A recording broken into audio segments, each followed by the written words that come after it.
Khaja Qutbuddin Bakhtiar Kaki. And Khaja Qutbuddin Bakhtiar Kaki established the Khanqa of the Chishti Silsila in Delhi and spread the message of Islam amongst the people of Delhi, spread the love of Islam. Qutbuddin Aibar showed the people of Delhi the power of Islam, the might of the sword of Islam. But Hazrat Khaja Qutbuddin Bakhtiar showed the population of Delhi the love of Islam, the mercy of Islam, the light of Islam.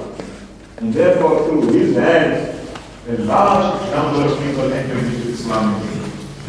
And he became the uncrowned Betaj Badshah of Delhi, the spiritual king of Delhi. That they said in Delhi there are two Qutubs, but the real king is Qutbuddin Bakhtiar. So much so that even Qutbuddin Aibak used to come and honor Hazrat Qutbuddin Bakhtiar Kaki. People would look at the two of them and not know which one is the king, because how the king would submit to the saint. So who was Khaja Qutbuddin Bakhtiar Kaki? Hazrat Khaja Qutbuddin Bakhtiar, he was actually born in today what they call Uzbekistan. He was from that region, Central Asia. When Khaja Mu'inuddin Chishti passed through that land, Khaja Qutbuddin Bakhtiar became his murid and his khadim and joined him in the journey. His actual name was Bakhtiar. Bakhtiar is a Persian name. It means lucky. You know, you see, somebody is lucky, they call him Bakhtiar. Later on in his life, when he was sent to Delhi, Hazrat Khaja Mu'inuddin gave him the title Qutbuddin, the pillar of the deen. So Hazrat Qutbuddin Bakhtiar Kaki was part of the first 40 Muslims that entered into Ajmer Sharif with Hazrat Khaja Mu'inuddin Chishti. He was part of the 40.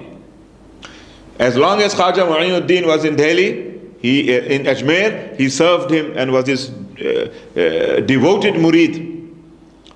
But before Khaja Mu'inuddin Chishti passed away, he wrote the Khilafat Nama, the successorship to Hazrat Qutbuddin Bakhtiar, and he said that I will soon leave the world and your place will be Delhi. Go and win the hearts of the people of Delhi. So after Khaja Mu'inuddin Chishti passed away, Hazrat Qutbuddin Bakhtiar went to Delhi. In Ajmer, by the way, Khaja Mu'inuddin Chishti's beloved servant and murid called Khaja Fakhruddin Gurdezi used to serve his mazar and serve the Khanqa after him. Khaja Mu'inuddin Chishti, his lineage did not continue. He had a son, also named Khaja Fakhruddin, by the way, and he passed away, and then there was no lineage after that. But Hazrat Khaja Fakhruddin Gurdezi, his servant, when he died, he told his children to continue serving the mazar and the Khanqa and the visitors of Ajmer Sharif, of Khaja Sahib. So today, the descendants of Hazrat Khaja Fakhruddin Gurdezi, they are called the Khadims of Ajmer Sharif. So if you go to Ajmer, you find a whole lot of Khadims there. They have their typical black Rampuri cap that they wear and the white kurtas and so on. They are the Sayyid Zadagan or the Khuddam-e Khaja. They are all the descendants of Hazrat Sayyid Fakhruddin Gurdezi. They are Ahle Bayt, they are Sadat-e Kiram, and they come from the lineage of Hazrat Fakhruddin Gurdezi. They serve the mazar of Hazrat Khaja Sahib in Ajmer Sharif. They've done it for centuries. But we move to Khaja Qutbuddin Bakhtiar Kaki. He lives in Delhi now. Now, why do they call him Khaja? I told you his name was Bakhtiar. Qutbuddin was the title. Kaki, what does that mean? In Persian and in Arabic as well, Ka'ak means cake or even a type of a bread that you bake. So Hazrat Khaja Qutbuddin Bakhtiar was someone who was totally detached from the dunya. He had no desire for worldly possessions, and therefore sometimes there came a time in his home where he didn't have any money to buy bread. So his wife wanted to go and borrow money and so on for that, and he told her, don't do that. Allah will provide for us. So she became a bit agitated because the 2-3 days had gone by and he didn't bring the bread, and she said, I'm just going to borrow money or something like that. And he said, no, I don't want that. So he made a special dua that Allah subhanahu wa ta'ala would provide him with his bread. He said, Ya Allah, I've dedicated myself to you. Ya Allah, you provide for this bread. So when he made the dua and his wife went into that kitchen, to the part of the kitchen where she would keep the bread, they would have in those days boxes and stuff, they didn't have fridges, she found the bread there. And then every day for the rest of her life, when she went there would be bread there. In fact, it was so much bread that she had to give it away as sadaqah every day. So they called him Kaki, the one with the bread, because the beggars would gather outside his house to get bread. So Hazrat Khaja Qutbuddin Bakhtiar Kaki lived for many, many years in Delhi, spread the deen of Islam in Delhi, established the Khanqa of the Chishti Silsila in Delhi. Even the kings of Delhi used to honor him. And Hazrat Khaja Qutbuddin Bakhtiar Kaki was also from the Sadat, from a family of Ahl Bayt.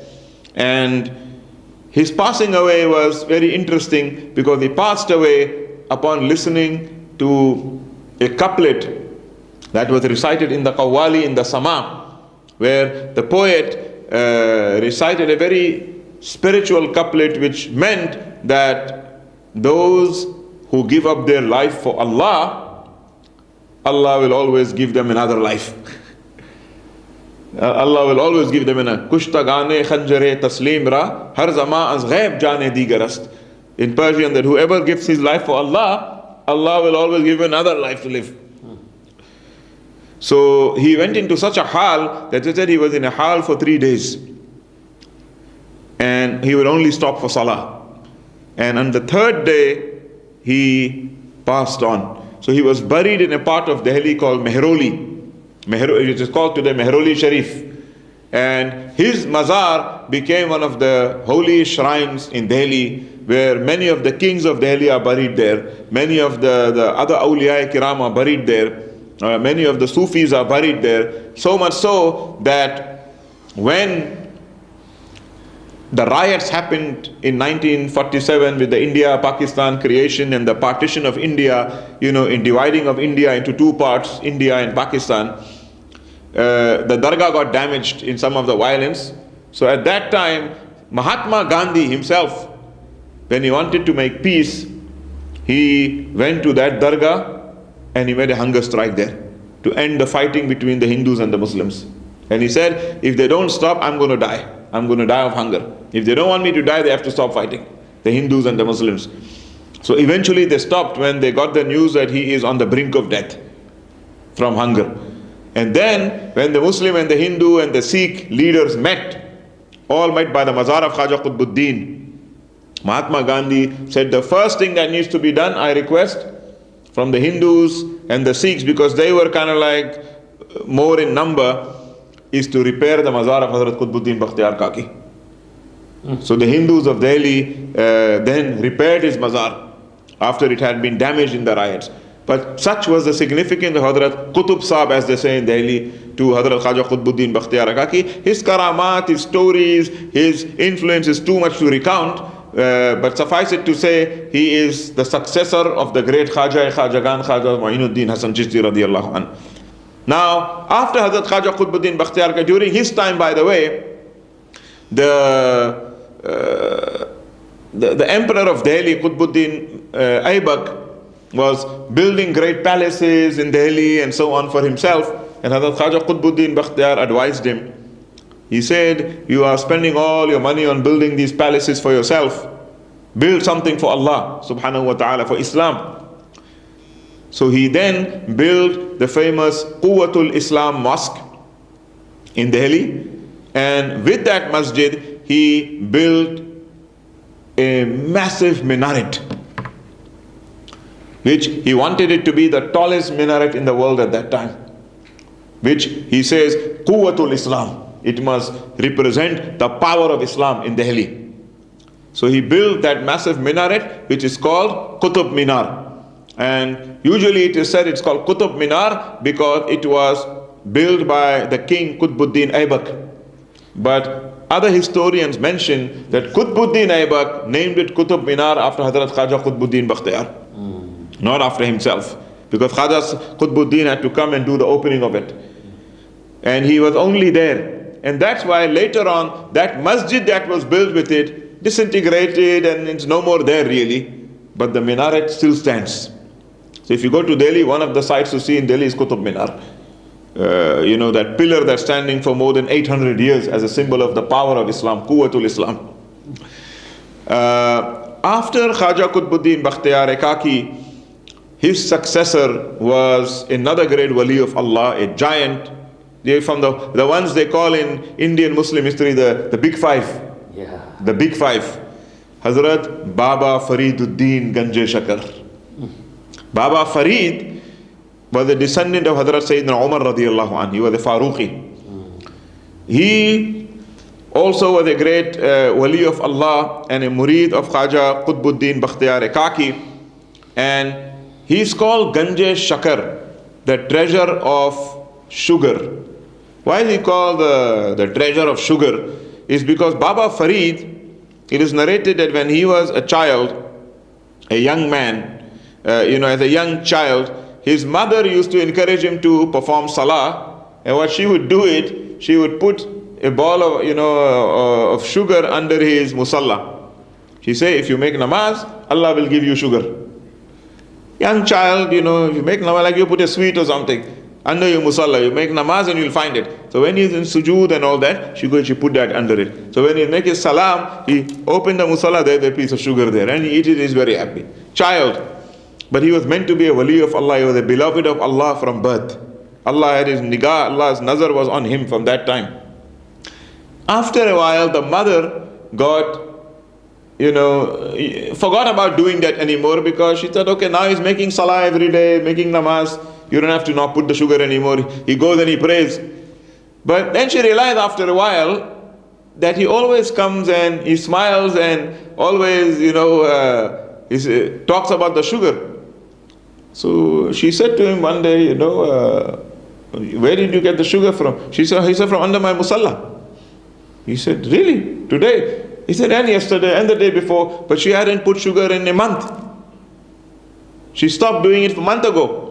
He said, how? So he said, since the time you told me to make salah, I still get the sugar under my... So subhanAllah, she realized that Allah subhanahu wa ta'ala was putting that sugar for him after that. So he became Ganje Shakar. Since that time, he had a karamat of giving sugar to people. So when there would be a shortage of sugar, Hazrat Qutbuddin Bakhtiar Kaki was about the bread, but Hazrat Baba Fariduddin was about the sugar. So he was called Ganje Shakar, but he was a very, very big wali of Allah. He traveled all over the land of India, spreading the deen of Islam. And when Islam had become strong in Delhi, his Murshid Khaja Qutbuddin Bakhtiar Kaki sent him to the Punjab region, which is today in Pakistan. The people there were not Muslim and they needed guidance. And Hazrat Baba Farid played a big role in bringing the people of Punjab into Islam. Yeah. Today the majority of the Punjabi people are Muslim people. There is a group that are the Sikhs, but the rest of them are all Muslim. Right? They are the most powerful group in Pakistan, the Punjabi people. Baba Farid was the one who spread Islam amongst them. And that's why they have deep attachment to Baba Farid. And they'll call out his name and say, Allah Muhammad Char Yar, Haji Khaja Qutub Farid, Haq Farid, Ya Farid, Haq Farid, Ya Farid, Haq Farid, Ya Farid. He's got that status among the Muslims of Punjab. And he passed away in Punjab, in a city which at that time was called Ajodan, which was a Hindu name. But after he passed away and was buried there, it was renamed as Pak Patan, which means the pure soil or the pure land. Because the great wali of Allah, Baba Fariduddin, Shaykhul Alam, is buried there. So it became known as Pak Patan. That's in Pakistan.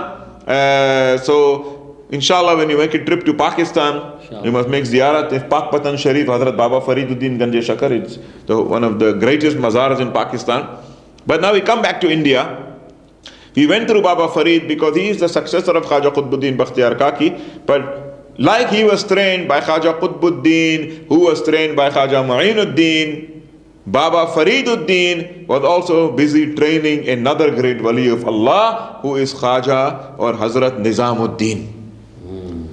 We continue with the big five. Hazrat Nizamuddin. Yeah, so Hazrat Nizamuddin was a nephew of Hazrat Baba Fariduddin, and he was a Sayyid. And he grew up his father had passed away. So Baba Farid was his mother's brother, his mamu. So Hazrat Nizamuddin grew up under the tutelage of the great Wali Sheikh Fariduddin Ganje Shakar. He raised him up in ibadat and zuhd, and he was totally attached to his Sheikh and totally devoted to him. All his life was about zikr and azkar and khidmat of Allah's creation. Because the two pillars of the Sufi path are remembering Allah and serving the creation of Allah. They're not involved in politics and this, in that, and any of the conflicts of the dunya and any of all of these things that the worldly people are involved with. Their time is either spent in remembering Allah and praying for the ummah and praying for the Muslimin and praising Allah, or they spend their time in serving the creation of Allah. They're cooking, they're feeding, they're serving, they're cleaning, they're giving water, they're helping the wounded, however they can serve Allah's creation. That was the way of the Sufis. Hazrat Nizamuddin grew up in that maqam until he came to a position where Baba Farid said to him, now you, O Nizamuddin, he said, the takht of Delhi, he said the throne of Delhi has been empty for a while. Because Hazrat Qutbuddin was there, Hazrat Fariduddin was after him, but Baba Fariduddin moved to what is Pakistan today. So he said the throne of Delhi is empty for a while now. And the Mashayikh want you to be there. You should sit on that throne. So Hazrat Nizamuddin said, how can I do that? I'm a nothing. So Baba Farid said, no, you are not nothing, you are awliya. You are from the awliya. So that is why he became known as Hazrat Nizamuddin Auliya. He became known as Hazrat Nizamuddin Auliya. That became his name. His Murshid said, don't say you are nothing, you are from the awliya.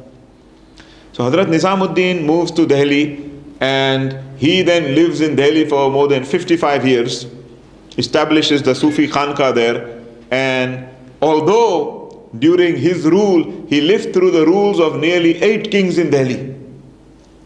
He said, 8 Badshah aaye aur gaye. Right? But they said the true king of Delhi was Hazrat Nizamuddin. To the point that he was given the title Sultanul Mashayikh. Sultanul Mashayikh, the Sultan of all the Sheikhs. And some of the kings that ruled Delhi were very jealous of him and were his enemies. Some were his enemies in the beginning, and in the end realized that he is indeed a friend of Allah, and that there is nothing they can do to him. And he was given the title Mehboob-e Ilahi, the beloved of Allah, the beloved of Allah. Some of the kings remained his enemies, and unfortunately due to that they were destroyed by being against him. And some of the kings were truly his followers and believers in him. So Hazrat Nizamuddin lived through the times of many kings. They came and left. One thing about Hazrat Nizamuddin though was he kept a great distance from the kings. He did not want to be associated with them at all. And this is one of the reasons some of the kings of Delhi didn't like him. Because he would refuse to mix with them. Many a times he was called by the kings of Delhi to come and visit them in the court. The ministers would come. Some of the ministers were his murids, like Amir Khusro. He was an Amir, he was a minister, a prince. Hazrat, the king wants you, the Badshah wants you in the darbar, he would like to honor you, he would like to greet you, he would like you to honor his darbar. And Hazrat Nizamuddin said, Fakiron ko Badshahon se koi kaam nahi. He said, we are the fakirs, the beggars at the door of Allah. We have no need for these kings. We don't want to mix with them, we don't want to see them, we don't want to be involved with them. We are not for them, against them, anything like that. We don't want to be involved with them. So at one stage, one of the kings of Delhi, Jalaluddin Khilji, he told Amir Khusro, look, if the Hazrat doesn't want to come, then I am going to visit him. And he told Amir Khusro, I am coming at this time. So when the time came, Amir Khusro told Hazrat Nizamuddin that Hazrat, the king is on the way to visit you. So he said, Khusro, there are 2 doors to this Khanqa. Khanqa is the center of the Sufi tariqah, where they do zikr and they cook and they learn and they stay. He said, there are 2 doors to this Khanqa. The entrance one side and the other side. If the king comes from one door, I'm going to leave through the other door. So he refused to meet him. The king came, and when the king heard that, he said, I'm not going to enter without the permission of Hazrat Nizamuddin. So the king stood outside. It started raining. It was a rainy day, what they call in India the monsoon. And the king got wet from the rain. Hazrat Nizamuddin was busy in his ibadat. Continued in his ibadat. He wasn't bothered with anybody except Allah. Long after he was finished, they managed to come and tell him, the king is outside, Hazrat. And all he said was, he will come out by the door and he will greet him from there. He said, I will not go out and he will not come in. When the murids begged him, they said, Hazrat, the king is wet, soaked in water standing outside, the king of Delhi. At least let him see you and greet you. So when they did that, he went and stood by the door. And the king was told, you cannot come in and Hazrat is not going to come out for you. So he greeted him and they greeted each other from there, and the king left. And they said when the king left, all he was saying was, Bashahi as, which means this is the real king, this is the real king. I am the ruler of India and I stand outside getting wet like a beggar in front of the door of Nizamuddin Auliya. He said, this is the real king, this is the real king.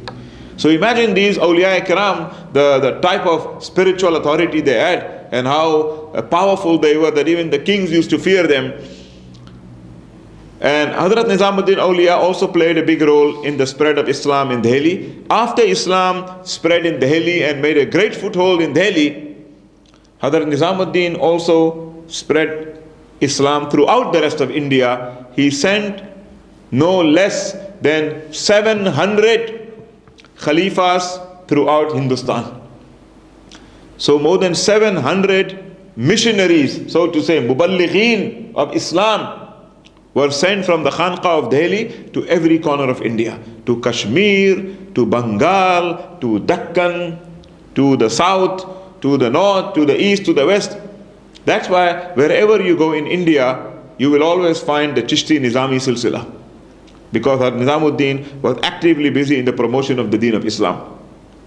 Hazrat Nizamuddin, Mehboob Ilahi Hazrat Nizamuddin Auliya, passed away at the age of 87, and before he passed away, interestingly as well, one of the kings of Delhi, his name was Muhammad Tughlaq. This guy, this king, was a tyrant, an evil man, and he had great jealousy of Hazrat Nizamuddin due to how all the murids would follow him, all the ministers would be his murids and so on. And one day this king left for some war. When he left, he decided that when I come back from this war, I will finish Nizamuddin. I'm going to arrest him, I will chase away all the murids, I will destroy his khanqa, and I will kill him or kick him out of Delhi, and it will all be over. No more of this man and his following, because by that time Hazrat Nizamuddin's following had reached into the tens of thousands of people. Every day and night there were thousands of people gathered by the khanqa, and the king couldn't take it anymore. So after the war was done and this king was coming back to Delhi, the message came to Hazrat Nizamuddin. Some of the murids sent a message to him that Hazrat, the king is now near Delhi, and he has promised and made a qasam. When I get back to Delhi, the first thing I'm doing is getting rid of this Nizamuddin and his cult of followers. I don't want them anymore. So Hazrat, it is better that you leave Delhi before Tughlaq enters Delhi. Just pack up and rather leave. They wanted to help him. So go away before he comes back in Delhi. He is very near, he is now nearby. But when he arrives, he's going to do that first. So he made his very famous statement, which is on the lips of the people of Delhi and India till now. It's a phrase. He said it in Farsi, which means that Hanuz Dilli Durast. He says, which means Dilli Dur hai. Which means Delhi is still far away. He said, Hazrat is on the way to Delhi. He said, Dilli Dur hai. He said, Delhi is still far. right now, which is a phrase which is used in India till today. When somebody says, threatens you or something, and they say, Dilli dur hai. What it means is, what happened next is that when he arrived near Delhi, he got afflicted with a terrible disease that made him bedridden, and in that disease he died, and he could never enter Delhi. He died long before entering into Delhi, and he was finished right there. Not even his janaza entered into Delhi. So that was Hazrat Nizamuddin. He said, Dilli dur hai. He said, Hazrat, when he arrives in Delhi, he's going to kill you. He said, Dilli dur hai abhi yaar. He said, Delhi is far. Let's let him come. Let's see if he can even make it to Delhi. So he was destroyed. Interestingly, the king's son and the servant of that son, they were lovers of Hazrat Nizamuddin. So they were the ones that came. The son of the king came with his servant.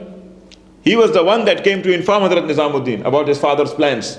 He came in early. He rode into Delhi early, took leave, and he came to tell Hazrat Nizamuddin that, Hazrat, my father, the king, when he comes.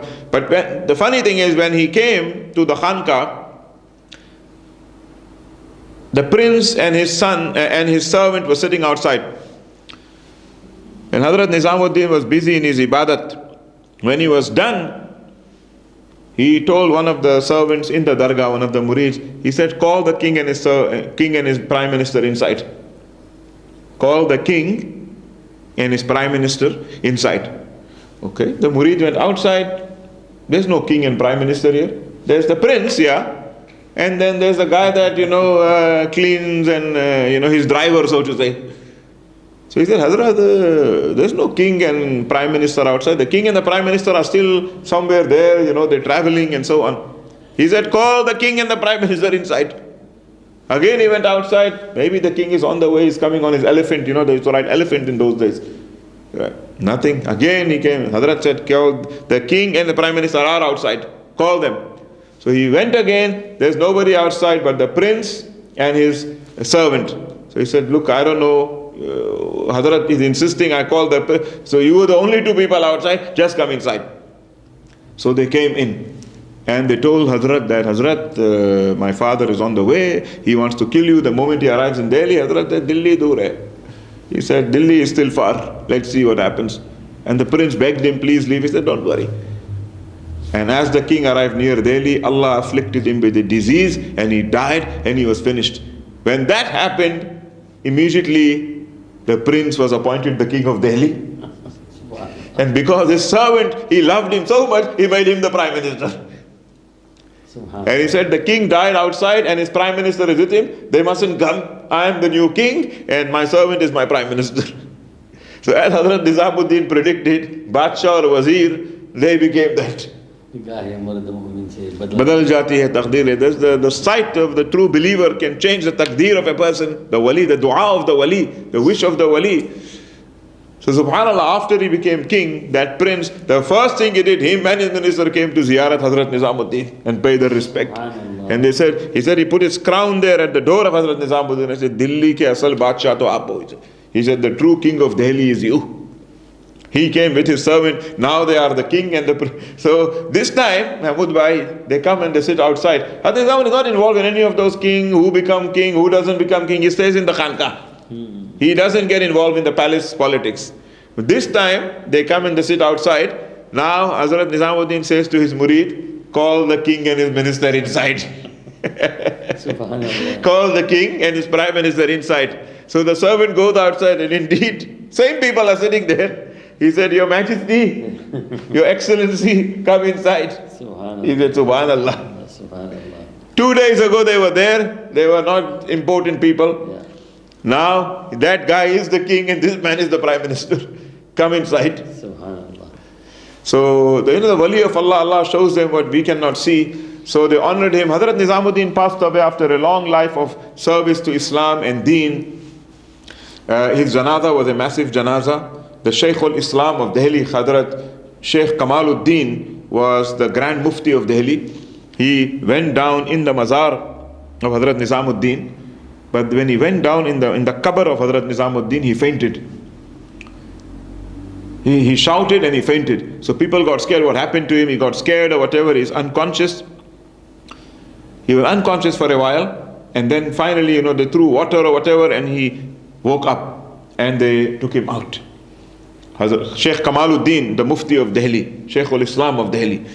So they told him, Hazrat, Maulana, what happened there? He said, when I put in the body of Nizamuddin into, the lahad, the qabr where you put it in the qabr, he was the last person in. Suddenly, I found myself in another world, and I saw Rasulullah sallallahu alaihi wasallam, and the Ahl Bayt and the Sahaba are gathered, and they said, we are waiting for Nizamuddin. We are here to welcome Nizamuddin. So when I saw Nabi sallallahu alayhi wasallam and his Sahaba and his Ahl Bayt standing there and saying we are waiting, and I saw Hazrat Nizamuddin go to them, and Rasulullah sallallahu alayhi wasallam welcomed him and hugged him. So he said, when I saw that sight, it overwhelmed me and I fainted. So he's Mehboob-e Ilahi, the beloved of Allah subhanahu wa ta'ala, Hazrat Khaja Nizamuddin Auliya. Till today, it is part of the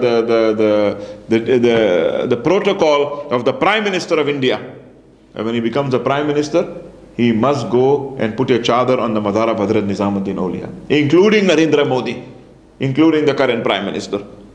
That they must go to the mazar of Hazrat Nizamuddin Auliya, and they have a belief that any king, that any ruler in Delhi that does not honor Hazrat Nizamuddin, his rule will be finished, because of the legends of Hazrat Nizamuddin and his spiritual power. So even the Hindus believe that. So they'll go to the mazar and put the chadar and make the ziyarat, because they know Sultan Ji, he is the Sultan of Delhi, Hazrat Mehboob-e Ilahi, Khaja Nizamuddin Auliya. So today it's a beautiful mazar and worth visiting for sure. You cannot visit Delhi and not visit Hazrat Nizamuddin, the Imam of the Chishti Silsila, and the Chishti Nizami Silsila continued all over India, and till today to our Habibiya Darbar to Riverside is the Chishtiya Nizamiya Silsila, Hazrat Nizamuddin Auliya.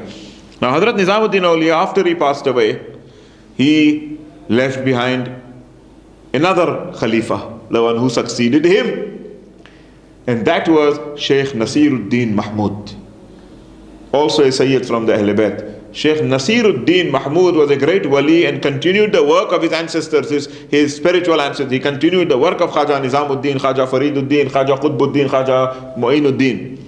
But he received the title of Chiragh-e Delhi, ya Roshan Chiragh-e Delhi, the shining lamp of Delhi. Why were they called Chiragh-e Delhi, the lamp of Delhi? Is because one day he was holding the Urs, the commemoration of his Murshid Hazrat Nizamuddin Auliya, and it was a very wet day in Delhi, too much rain all over, and because of the rain, all the lanterns that were around the mazar and around the khanqa were filled with water. Now you have to put oil in them to light them, but they're filled with water. You can't burn oil. So when the time came for the Urs, people were saying, Hazrat, are we still going to do the Urs or not going to do it? Because Hazrat, it's dark. In those days, there's no light. The light is what you burn. And in the rain, and the wetness and the dampness, there's no light. How are we going to have the Urs? Hazrat Nasiruddin said, Urs will take place. Make all the preparations. Cook all the food. And the murids were worried, how's the light going to happen here? So then, he told one of his special murids, he said, go and light all the lanterns. So you have to take a match and you light the lantern. The oil there that is burning, with the little thing that comes out, right? Right? Some people had that. But they said, Hazrat, isme to pani hai. This is filled with water. He said, just do what I have told you to do. Bismillah. So they went, and when the murid lighted it, it lighted up, despite it being filled with water. Subhanallah. Water can't burn. What? He says, okay, let me the other one. He started doing it until all the lanterns were lighted by the qudrat of Allah subhanahu wa ta'ala, even though they were filled with water. Hazrat said, Urs jari rahega. He said, the Urs will continue. In that light, they say on that night, that dargah of Hazrat Nasiruddin Chiragh was the only place in the whole of Delhi that was alight. The whole of Delhi was dark. Even the palace of the king was dark. But the mazar of Hazrat Nasiruddin, the Khanka, was full of noor that night. So people saw it and they called it Chirag-e Delhi, the light of Delhi, the lamp of Delhi, Hazrat Nasiruddin. So Hazrat Nasiruddin was a great wali of Allah. He passed away there and he is buried in that mazar. His Khalifa was Hazrat Khaja Banda Nawaz Gesu Daraz, Sayyid Muhammad al-Husaini, who is the supreme patron saint of South India, Gulbarga Sharif. But will be the South India trip, inshallah. Khaja Banda Nawaz Gesu Daraz.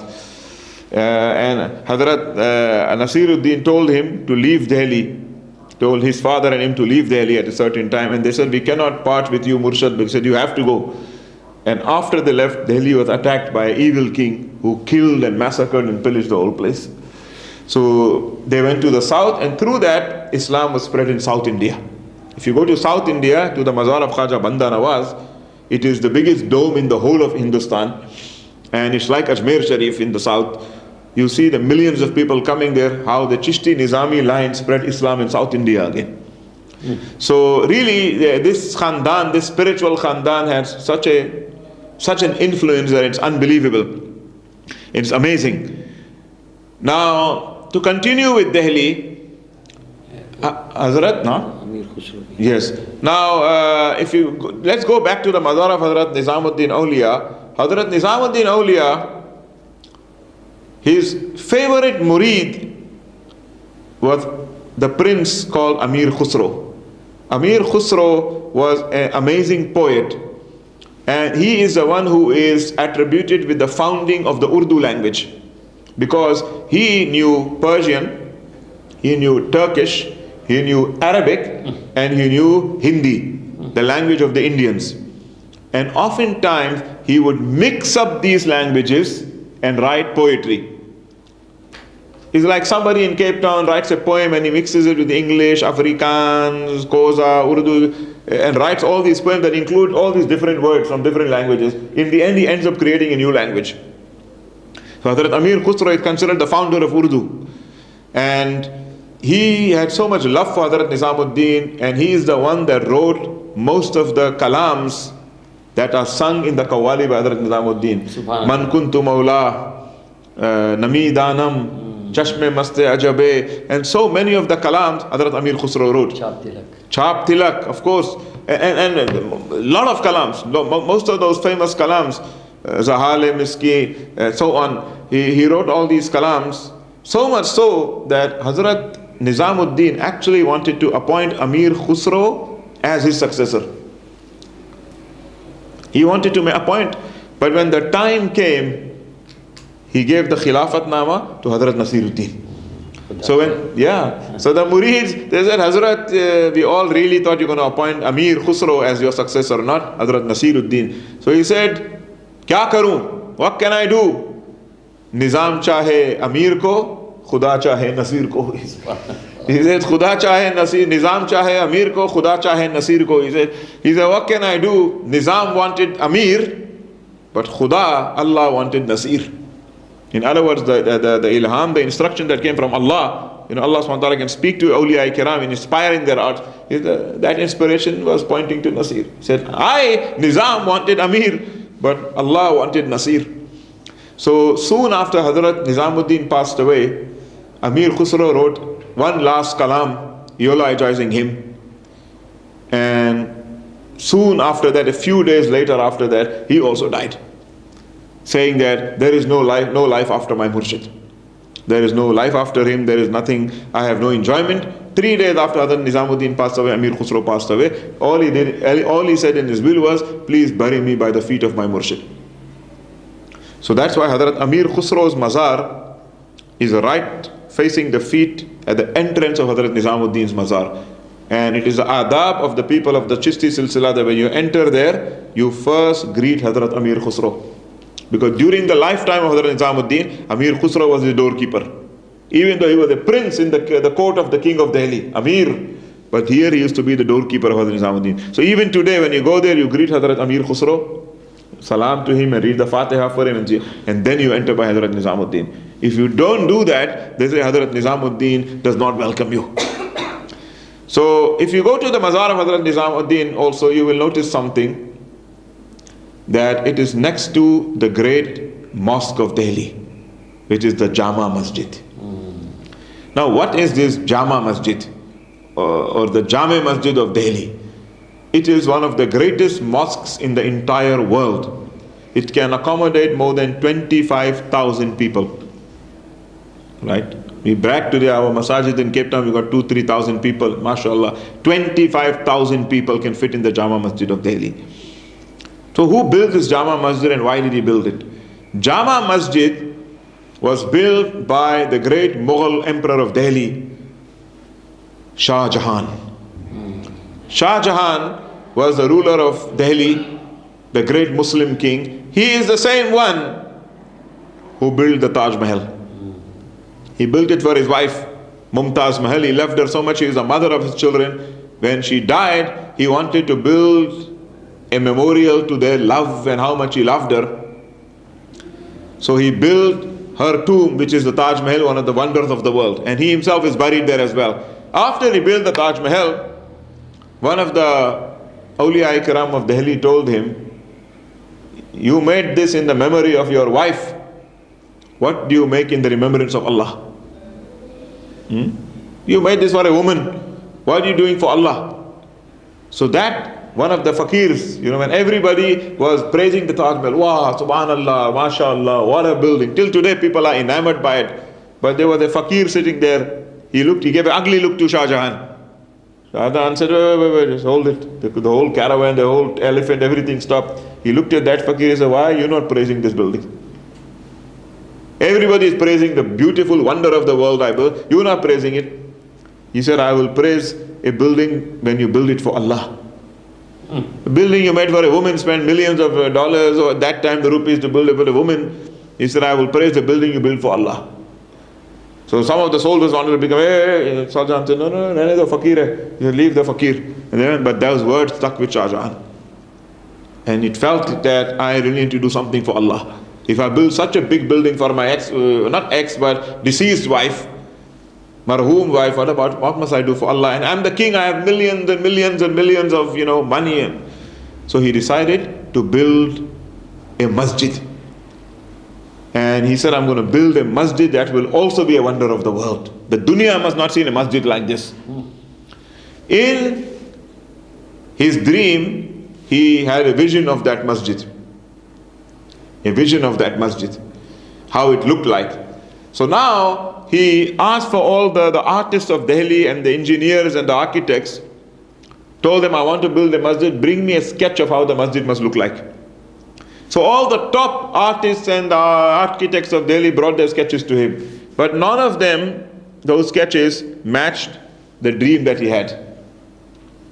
Then came one artist, he was a poor man, he brought his one. When he saw his one, it was exactly the one he had seen in his dream. So he said, you are the one that's going to build my masjid. All my money and everything is at your disposal. Took them more than 10 years and 10,000 workers, and they started building that masjid. Now interestingly, when the masjid was finished, he gave a very, very big reward, a massive reward to that architect. His name was Fazal Khan.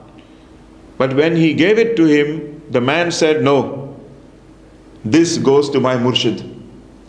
Because he used to draw paintings and take it to his murshid and give it to him, and the murshid says, one day inshallah, Allah will make you a great man. And he said, through the dua of my sheikh, Allah made me the greatest architect in the whole kingdom. So he took Shah Jahan, went to visit his murshid. He was known as Hazrat Hare Bhare Shah Sahab. Hare Bhare Shah Sahab. The green man used to wear green. So Shah Jahan gave him the award. The murshid took it, made dua for Shah Jahan, and then gave it to the artist. He said, you take it for you. So he said, all I want, told Shah Jahan, I have one request. I would like a little room there at the doorsteps of the masjid where I can live, so I can just spend my days in ibadat. I can go and make salah, go back into my room and make salah. Shah Jahan said, build that room for Hazrat Hare Bhare Shah Sahab. So the room was built, and he spent his life making ibadat in the Jama Masjid of Delhi. When he passed away, he was buried there in that room as well. So if you go to the Jama Masjid of Delhi, on the steps you find the dargah there on the corner. on the great steps, and that is the Dargah of Hazrat Hare Bare Shah Sahib. So Shah Jahan built that. May Allah reward him. It remains the greatest mosque in India, and there is another great wali of Allah buried by the steps there, Hazrat Sufi Sarmad. Sufi Sarmad was a great wali of Allah. He was executed at the steps of the masjid on a false accusation. But when his head was cut and the blood spurted out, when it fell on, he told them, "You will know I am on the truth after I die." When the blood spurted out, it wrote there on the door, "La ilaha illallah," on the footsteps of that masjid.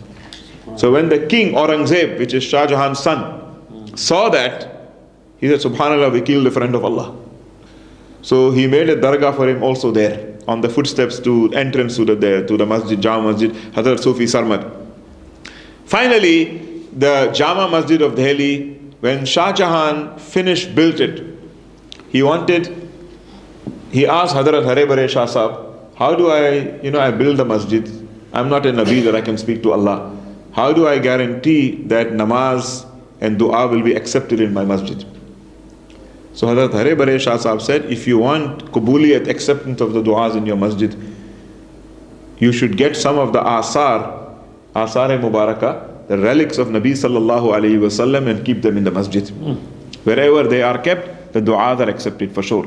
So he sent out messengers all over the kingdom, through outside his kingdom as well, to find out where they have authentic relics of the Nabi sallallahu alayhi wasallam.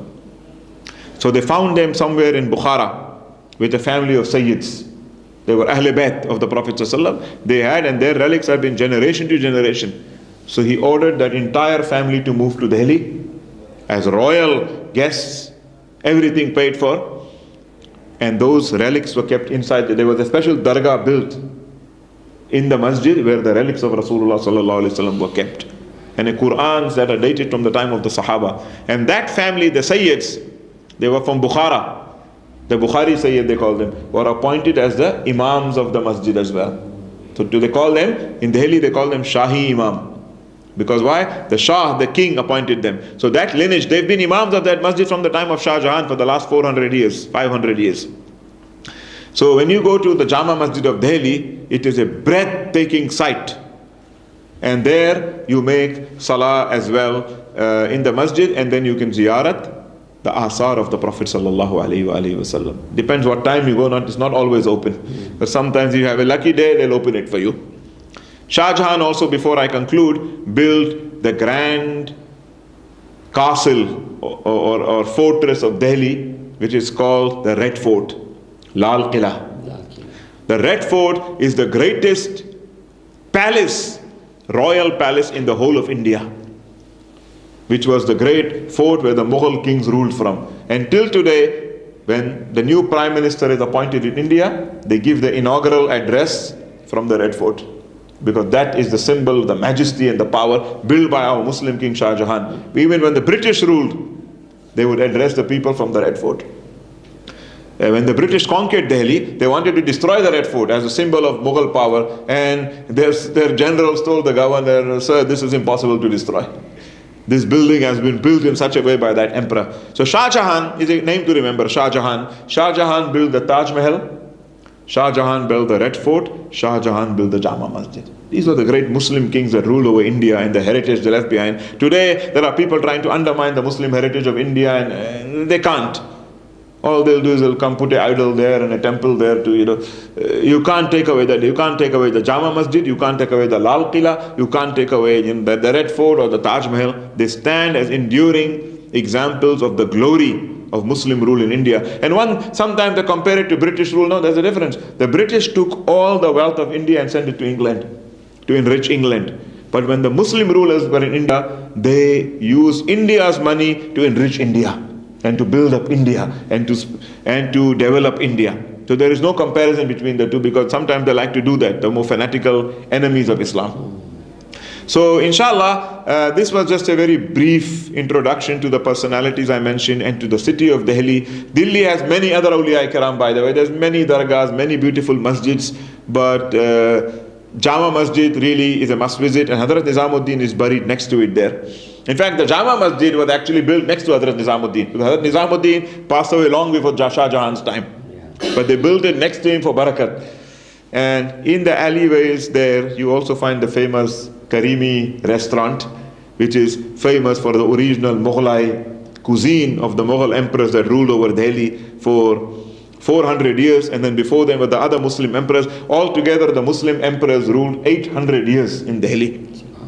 Subhanallah, the current Indian government is only 60 years. And the British were there for about 150 years. 800 years the Musliman rulers ruled over Delhi. So that is our heritage, our glory. And it is the glory of every Muslim in the world, regardless of their background, to see how these great kings ruled and the heritage and the culture they left behind. So inshallah, I hope you enjoy your visit to Delhi and the Auliya of Delhi, the kings of Delhi. There are the tombs of some of the emperors of Delhi are also there in Delhi. The tombs of Akbar and Shah Jahan is in Agra in Taj Mahal. But Humayun, his grandfather, Akbar's father, he also has Humayun ka Maqbara in Delhi, the must-visit place. So there are a lot of heritage to visit there. We hope you enjoy those visits, inshallah, and you have a safe trip to the capital city of India, the city of Delhi, New Delhi and Old Delhi, inshallah. Wa sallallahu ala Sayyidina Muhammadin wa alihi wa ashabihi ajma'in. Walhamdulillahi Rabbil Alameen.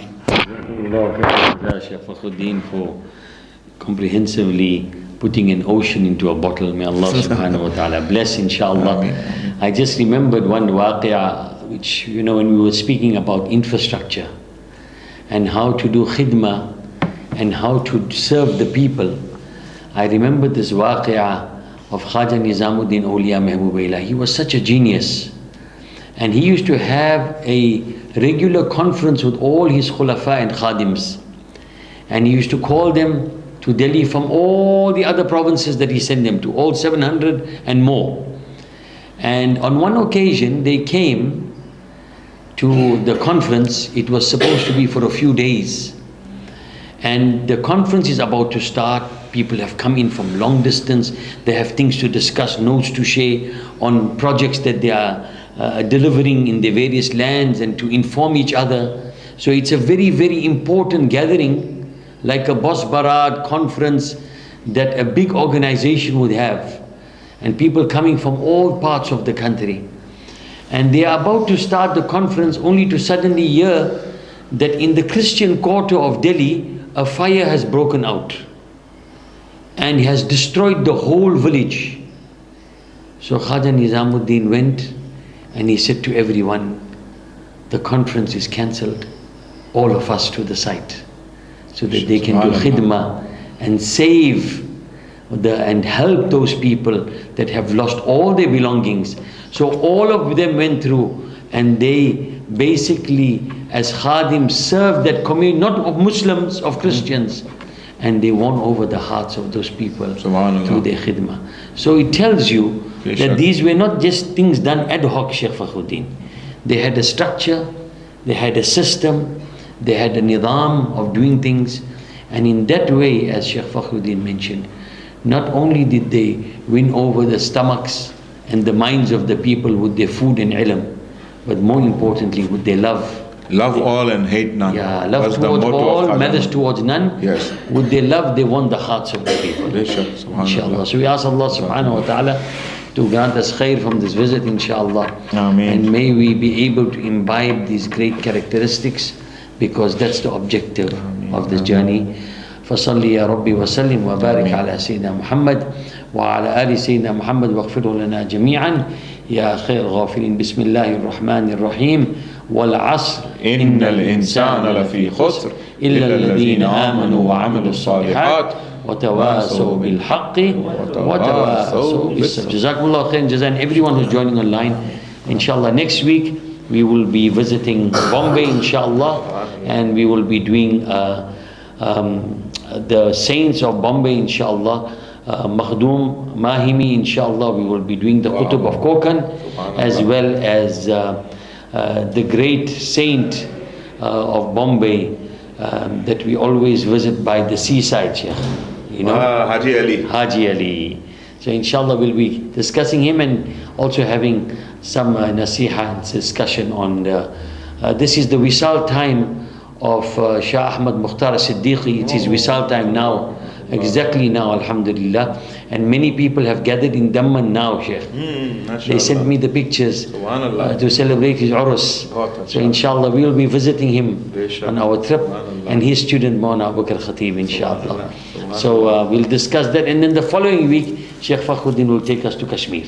Inshallah, bi'idhnillah. Shukran jazeelan. Jazakumullah khairan jaza. Wassalamu alaikum wa rahmatullahi ta'ala wa barakatuh. Shukran, Sheikh.